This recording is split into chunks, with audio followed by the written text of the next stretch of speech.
And that's that headline I saw, banks cede FHA market share to thinly capitalized non-banks. So we do have a situation where the FHA market share for large banks has recently been cut in half from 61% to 33%. And I know that is a concern. Non-banks have increased now. They were 24%. You know, now a year later they're 51%.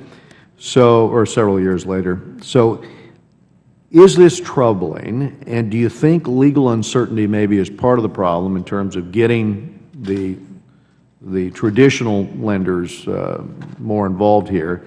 And what about the need for a greater certainty around the rep and warranty framework here? Have you been looking at that as a way of maybe bringing capital back in? The answer to that is yes, that we are looking at that. We believe it makes sense to take reasonable steps to create more business certainty for lenders. I know this is something that Director Watt at FHFA has worked on, is working on now. That is something that we are working on with something we've called Blueprint for Access to Credit.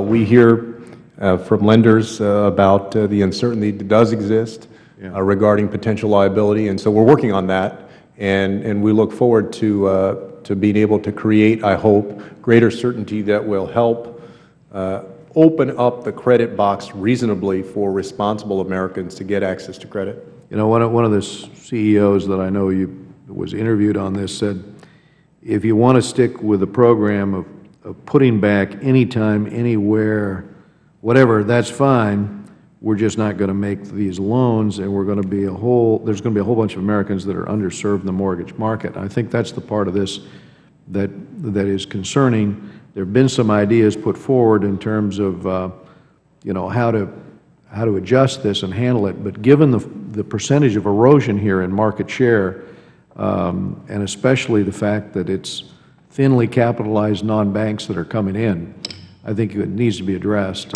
So thank you. Thank you, Mr. Chairman. Time of the gentleman has